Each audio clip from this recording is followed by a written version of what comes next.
I'm here to apply for a mortgage. All right, let me get some information about you. Do you have a job? No, I'm currently unemployed. All right. Do you have any source of income? No. Great. Do you have any assets like a house, a boat, or a car? No, nothing. Great. Well, we approve your request for a mortgage. Across the nation, banks were handing out mortgages to anyone that would apply. This included ninjas, residents with no income, no job, and no assets that had been placed under the Community Reinvestment Act that were having trouble purchasing houses. Although banks knew the probability of them paying mortgages payments, these banks handed them out anyways.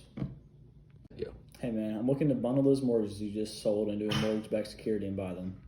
What's the rating on those mortgages? The credit agency has labeled them an A. Great, I'll take them all. As mortgage-backed securities became the most popular way to get money for investment banks, they bought as many as they could find as the decent credit rating above anything of an A. But little did they know the banks were bundling A-rated mortgages with mortgages from ninjas that were rated Bs, Cs, and even Ds, and packaged them as just As and unlikely to pay their fees. Hey man, look at this. It's a huge bubble in the subprime mortgage market. Well, 90% of our long-term investments are in these mortgages. Right? Yeah. We would just have to file for bankruptcy.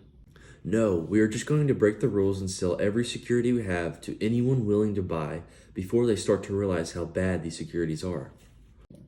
Banks like Lehman Brothers, Citigroup, Morgan Stanley, and etc. had over $40 billion each in mortgage-backed security investments.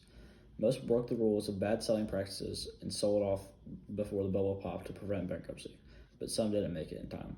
A short time after, foreclosure rates shot up and hundreds of thousands were evicted from homes, triggering a meltdown in markets. The decline in overall economic activity was modest at first, but it steepened sharply in the fall of 2008 as stresses in the financial markets reached their climax.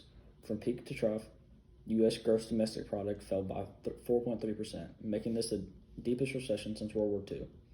It was also the longest lasting 18 months. The unemployment rate was more than doubled from less than 5% to 10% of 2008, November of 2008.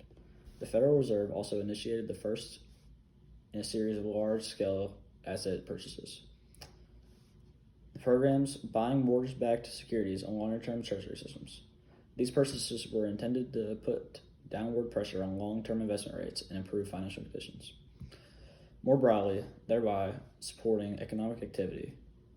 The recession ended in June of 2009, but economic weakness persisted. Economic growth was only moderate, averaging about 2% in the first 4 years of recovery. And the unemployment rate, particularly the rate of long-term unemployment, remained at historically elevated levels.